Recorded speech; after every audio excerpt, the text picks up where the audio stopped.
Hello friends, in this lecture we will discuss zeros of certain polynomials. Zeros of certain polynomials. We know that what is meant by zero of a polynomial. Zero of a polynomial means it is a point at which the value of polynomial identically equal to 0. So value of z where p of z is identically equal to 0. Then z equal to that point. Suppose if p at a equal to 0, then a is called 0 of this p of z, polynomial z. Okay, that is the case. If a polynomial pz with real coefficient has a 0 at alpha such that imaginary part of alpha is not equal to 0, that is, it should be real and imaginary part, then the complex conjugate alpha bar is also a 0 of p of z that we want to do. Moreover, if alpha is a 0 of order k, then alpha bar is also 0 with order k that we want to do. Means if p of alpha equal to 0, then p of alpha bar also equal to 0 that we want to show. So p of alpha equal to 0 implies p of alpha bar equal to 0, where p of z is a certain polynomial. Certain polynomial means a0 plus a1z plus a2z square plus up to plus an z raised to n. This is a certain polynomial of degree n. So if p of alpha is 0 here, then we have to show that p of alpha bar is also 0. Moreover, if alpha is 0 of order k, then alpha bar is also 0 of order k that we want to show. Set p of z as a0 plus a1z plus a2z square plus up to plus an z raised to n, where all these a0 up to an are real and an not equal to 0. If an is 0, it should not be nth degree polynomial. Therefore, an should not be equal to 0. Because we have given that with real coefficient, that's why we are writing these are the real coefficients. Now, let alpha is the 0 of p of z. Therefore, we have p of alpha equal to 0. So p of alpha equal to 0. P of alpha equal to 0 means what here? P of alpha equal to 0 implies a0 plus a1 alpha plus a2 alpha square plus up to plus an alpha raised to n equal to 0. 0 means each of this is 0. 0 means each of this should be 0. Now, taking conjugate on both sides, means conjugate of left hand side as well as conjugate of right hand side. We know that if there are two complex numbers, z mod conjugate of z1 plus z2 equal to conjugate of z1 plus conjugate of z2. Separate we can take. So a0 conjugate plus a1 alpha conjugate plus up to plus an alpha raised to n conjugate and equal to 0 conjugate. Now, as each of this is again complex number and it is equal to 0, so a0 bar, as it is real number, so conjugate of real number is same. So a0 equal to 0 again. Then this can be written as a1 into alpha bar. So a1 bar is a1 alpha bar equal to also 0 up to so on an alpha bar to the power n, it is again equal to 0. So what about this? This is p of alpha bar. What is p of alpha bar? P of alpha bar is a0 plus a1 alpha bar plus a2 alpha bar square plus up to plus an alpha bar to the power n and equal to again it is going to be 0. So p of alpha bar, which is nothing but p of alpha bar equal to 0, because a0, a1 up to n are real. So their alpha bar, their bar is same as itself. Hence alpha bar is also 0 of the polynomial p of z. Now to prove the second assertion, note that if p of z has a 0 at alpha of order k, then we know that p of alpha should be 0, p dash at alpha must be 0 up to p k minus 1th derivative at alpha must be equal to 0 and kth derivative of alpha should not be equal to 0. Now, what this implies? If p of alpha is 0, then we already seen that if p of alpha is 0, then p of alpha bar is also 0. So p of alpha bar should also be equal to 0. So if I take its a derivative, what is the derivative of p dash at alpha becomes what? a1 plus a2 into 2 alpha. P dash at z becomes what it becomes? A0, it's a derivative 0. So A1 plus 2A2z plus 3A3z squared plus up to plus so on. If we take second derivative, we get p double dash at z as 2A2, 6A3z raised to 2, and so on. So p k at z becomes k factorial into z to the power z to kth derivative z to the power n minus k, z to the power n minus k. So nth derivative becomes n factorial only. Nth derivative becomes n factorial. So k minus 1 derivative becomes k minus 1 factorial z to the power k n minus k minus 1. That is n minus k plus 1. So now if your p dash at alpha is 0, then p dash at alpha bar is also equal to 0, because again these coefficients becomes real and z bar replaced by alpha bar, as right hand side is 0, so this whole term is also again 0, so you will get this is also 0. And therefore is alpha is 0 of any polynomial of order k, then alpha bar is also 0 of the same polynomial of same order. Okay, thus complex 0 occurs at conjugate pairs with same multiplicity. Now we will go for what is meant by the convex hull. The convex hull of a set D, which is contained in C, is the intersection of all the convex sets containing in D. The closed convex hull of D is the intersection of all closed convex sets contained in D. Now what is meant by convex set in D? Convex set in D means what? We know that. What is meant by convex set? This is called convex set. If we take any 2 points in this set, then the line joining these two sets is completely lying in that set. And the line joining, how we write? Alpha t, isn't it? Alpha t plus 1 minus means t into alpha t plus 1 minus alpha into or a into b. Ta plus 1 minus t into b. This is the line joining where 0 less than or equal to t less than or equal to 1. This is the line joining these 2 points, A and B. A is one complex number, B is one complex number. This is the line joining these 2 complex numbers. If this wholly contained in that set, then the set is called convex set. Suppose that there are so many convex sets in this D, right? And their intersection is called convex set. So D is there.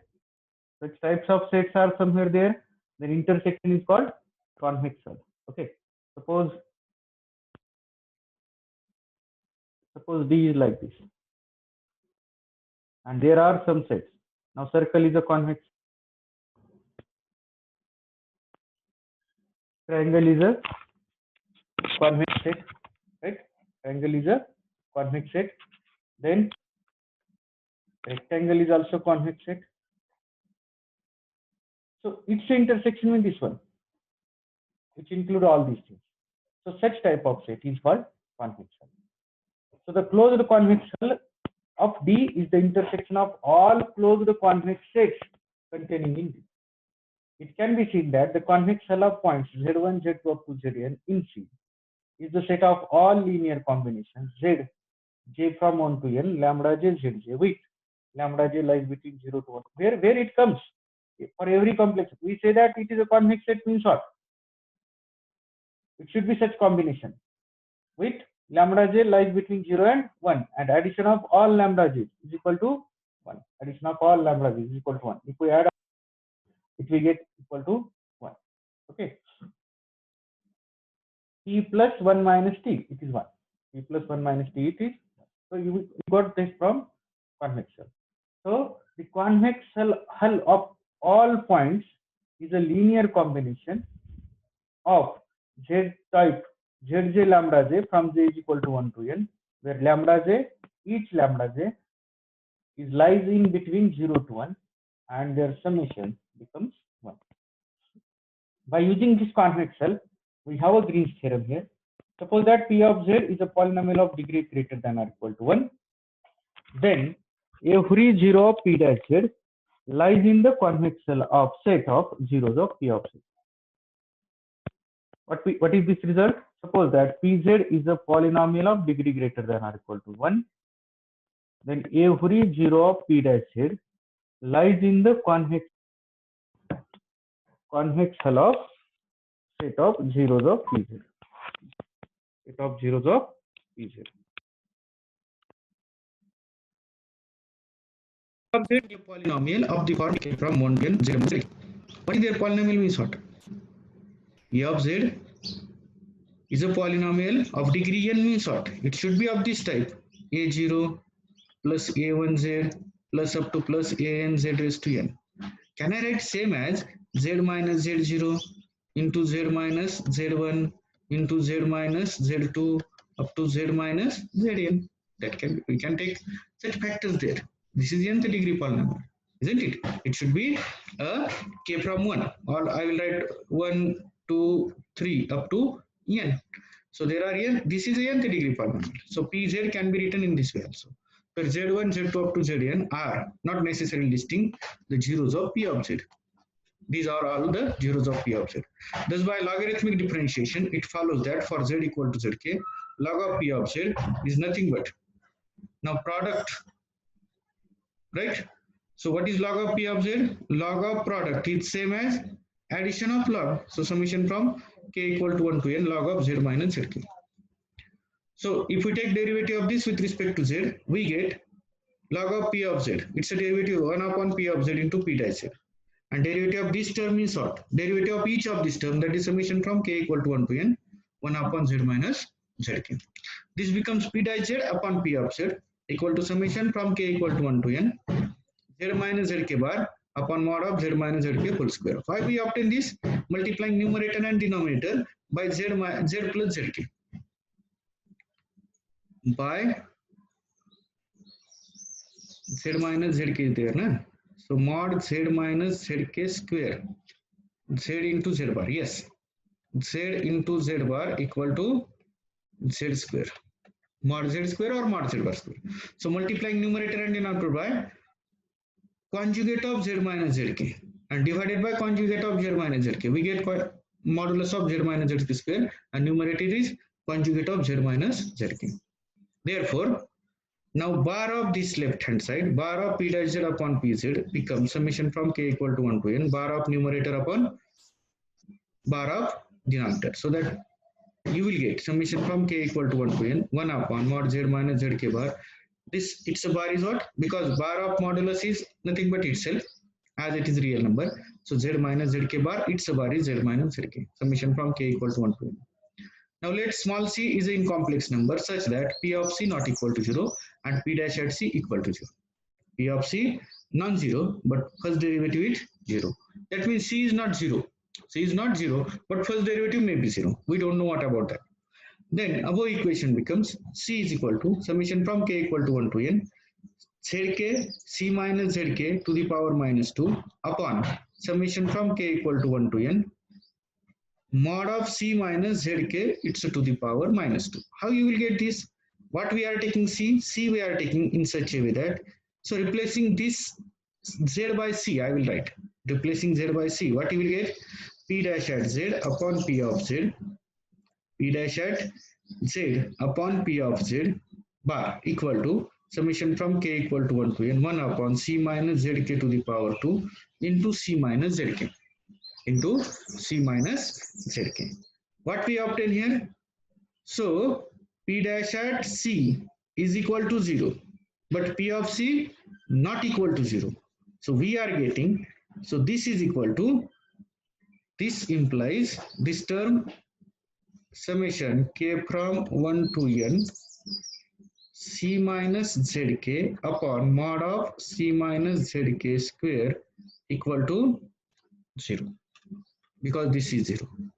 P at c not equal to 0, but p dash at c equal to 0. As p dash at c equal to 0, p dash at c bar is also equal to 0. Its bar is also equal to 0. Conjugate is also equal to 0. So c becomes summation from k equal to 1 to n zk. That again we have taken into z minus zk. That addition we have taken. So c minus zk. If we separate it, so what you will get? So c is equal to, we are finding summation from k equal to 1 to n zk into mod of c minus zk square. That we have to p dash at z bar upon p of c bar equal to k to 1 to n, and you will get this one. Okay. This is c minus zk equal to 0, which is equal to summation from k is equal to 1 to n c upon this c minus zk square minus zk upon c minus zk square. So this term left hand side, this will goes to right hand side, and this numerator we are taking it up to denominator there. Okay, so c is equal to summation from k equal to 1 to n zk into c minus zk whole square upon summation from k equal to 1 to n, right, mod of c minus zk square, and that this is zk there. So zk into this we have taken in the numerator, and this we have taken in the denominator. That is the only change, nothing else. Where c is of the form c is equal to k from 1 to n lambda k zk, where lambda j equal to this we have taken c minus zj to the power minus 2, k from 1 to n c minus zj to the power minus 2, j from 1 to n there.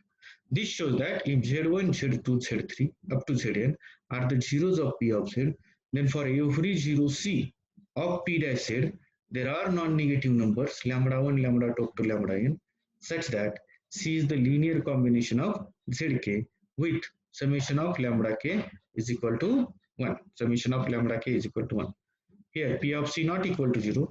If p of c is 0, which is same as p dash at z, then lambda 1 equal to 1 and c is also equal to 1. C will be 1, lambda 1 will be also equal to 1.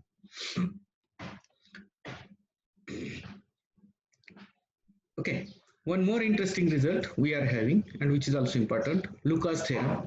If all the zeros of polynomial lie in the half plane, then the zeros of its derivative also lie in the same half plane. Suppose that half plane means what? This is called half plane, right? Either this or either this or either this or either this. There are 4 half planes in the complex plane. So if all the zeros of any polynomial are lies in this, then what this theorem says, the zeros of its derivatives are also lies in the same plane, same half plane that we are finding. That means if p of z is a polynomial and it has a zeros in the upper half plane, then p dash at z also has all zeros in the upper half plane. Similarly, lower half plane, similarly, right half plane, and similarly, left half plane. We know that every half plane H can be defined by image of that number z minus a upon b greater than 0. Image of z minus a upon b greater than 0 for some constants a and b, where b is not equal to 0. Okay, this is the half plane H. If a and b are any two complex numbers in a plane, then the half plane containing a and b is given by image of z minus a divided by b greater than 0. Now, in upper half plane, what will happen? See here, if I have this upper half plane, for every complex number,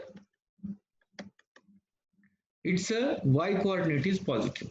Y coordinate means what? Imaginary. So if imaginary part of z is greater than 0, then this is called upper half plane. What about lower half plane? Imaginary part of complex number less than 0, y coordinate negative, then it is called lower half plane. What about right half plane?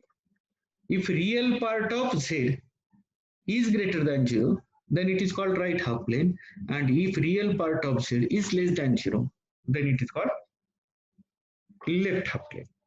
So this is about right, left, okay, right. So if a and b are any two, then the half plane containing a and b is given by imaginary image of or imaginary part of z minus a upon b should be strictly greater than 0 for some complex constant a and b not equal to 0. Consider the polynomial P of Z, which is the product from k equal to 1 to n Z minus Zk, where Zk belongs to half plane for each k from 1 to up to n. Then imaginary part of Zk minus A upon B should be greater than 0. That is in the half plane. Whatever half plane is that, either left or right or whatever it may. If C is in a complex plane excluding half plane, then P of C not equal to 0, right?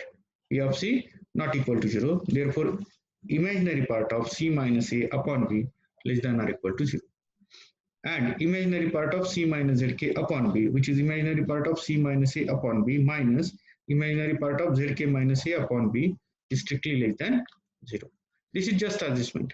Imaginary part of minus A minus minus plus imaginary part of A, that gives you 0. So this term we have written in this way. Okay, so as this is strictly greater than 0, C minus A upon B, it is less than or equal to 0.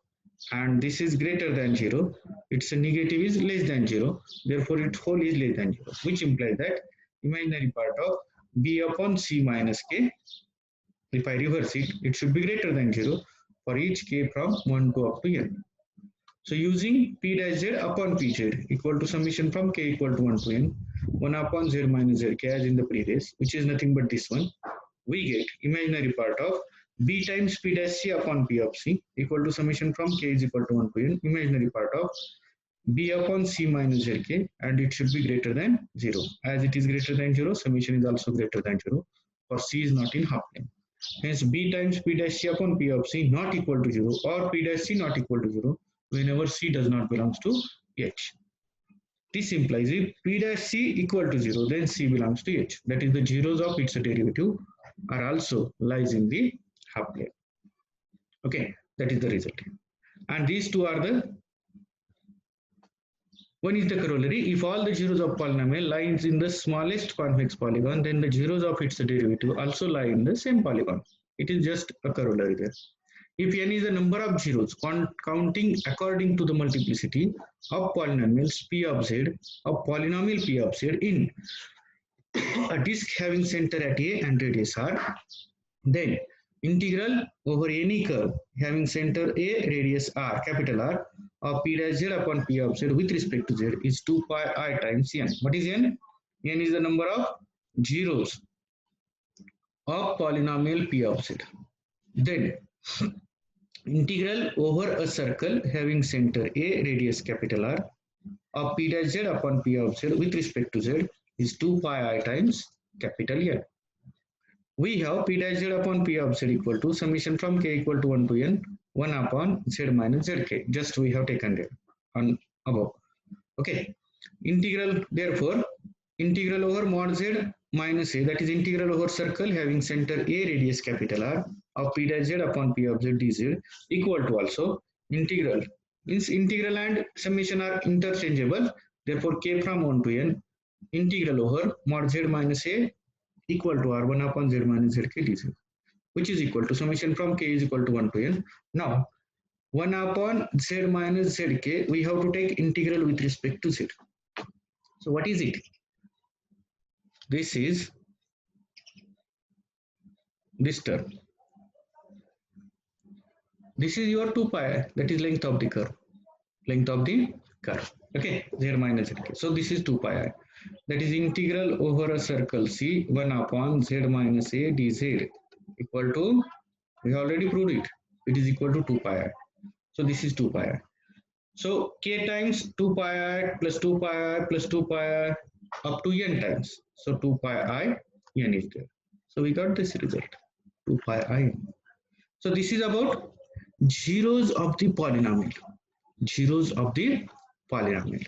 So these are some results which are concerned with zeros of the polynomial. That is, if n is the number of zeros of any polynomial, then we have this result, Pz. Then, if all zeros of a polynomial lie in the smallest convex polygon, then the zeros of its derivatives also lie in the same convex polynomial. If all zeros of a polynomial lie in the half plane, any half plane, then the zeros of its derivative also lies in the same half plane. And what about this? If Pz has a polynomial, is a polynomial of degree greater than or equal to 1, then every zero of P dash Z lies in the convex hull of the set of zeros of p of z. Okay, and then if a polynomial pz has a zero of order k at z equal to alpha, then the same polynomial must have a zero of same order at z equal to alpha bar also. At z equal to alpha bar also. So this is regarding with zeros of the certain polynomial. So we'll stop here for this lecture, and the next part we will see in